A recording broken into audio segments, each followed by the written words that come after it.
దేవుడు ఏ వ్యక్తిని వ్యర్థంగా పుట్టించలేదు. ఒక్కొక్క వ్యక్తి మీద ఒక్కో ప్రత్యేకమైన ప్రణాళిక దేవునికి ఉంది.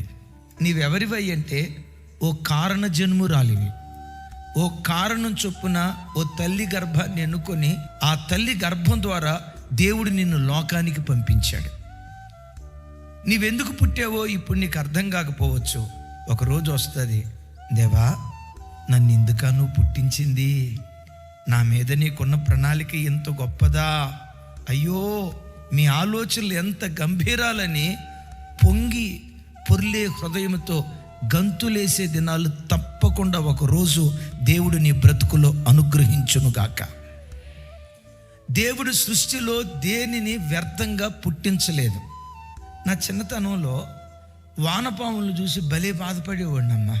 వానపాము ఇక్కడి నుంచి అంత దూరం వెళ్ళటానికి దాని పొట్టంతా లాక్కుంటా, తోకంతా లాక్కుంటా నేను దాన్ని చూసి అనుకునేవాడిని, దేవా ఎందుకయ్యా ఇది పుట్టింది, దీని శరీరాన్నే దీన్ని మొయ్యలేకపోతుంది, అసలు ఈ వానపాము ఎందుకు పుట్టింది నేను చాలాసార్లు అనుకునేవాడిని. ఆ మధ్య దైవ సేవకురాలు బాపట్ల నుంచి వచ్చి అక్కకి ఫోన్ చేసింది ఒకరోజు, అక్క బాపట్ల నుంచి వస్తా వానపాములు తీసుకురా అక్క అని ఫోన్ చేశారు. నాకు అర్థం కాక వానపాములు ఎందుకు అన్నాను. అప్పుడు తాను చెప్పారు, వానపాములు ఏ పంట పొలంలో ఉన్నాయో ఆ పంట 100 అంతలుగా పండిద్దంట. నేనంట వానపామును కూడా దేవుడు వ్యర్థంగా సృష్టించలా.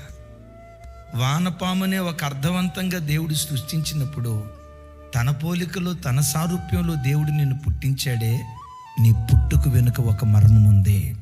అది బయలుపరచబడే రోజు వచ్చే వరకు నువ్వు అనుకోవచ్చు, నేను ఎందుకు పుట్టా, నాలాంటి వాడు ఎందుకు పుట్టాడు.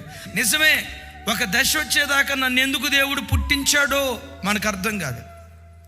నా చిన్నతనంలో ఈ వేప చెట్టును చూసి కూడా అనుకునేవాడిని, ఎందుకురా ఈ వేప చెట్టు, ఎవరికి ఉపయోగం, చెట్టు చూస్తే ఇంత ఉంటుంది, దాని కాయ ఏమన్నా ఉపయోగమా అని అంటారు కదా. నేను అనుకుంటా ఉండేవాడిని. ఒక వయసు వచ్చిన తర్వాత తెలిసిందేంటో తెలుసా, వేప చెట్టు కోసం భారతదేశం అమెరికా దేశం కొట్లాడుకుందండి. ఎందుకు కొట్లాడుకుందాయి అని చూస్తే ఏ చెట్టులో లేని ఔషధ గుణాలు వేప చెట్టులో ఉన్నాయి. వేప చెట్టును కూడా దేవుడు అనవసరంగా పుట్టించలే. వేప చెట్టుని అనవసరంగా దేవుడు పుట్టించినప్పుడు తన పోలికలో దేవుడు నిన్ను సృష్టించాడే, తన సారూప్యాన్ని దేవుడు నీకు ఇచ్చాడే, తనకున్నదంతా నీ కొరకు ధారపోసాడే, ప్రాణం పెట్టి అంతగా నిన్ను ప్రేమించాడే. నిన్ను దేవుడు అనవసరంగా పుట్టించలేదు. నీ జన్మ వెనుక ఒక రహస్యం ఉంది.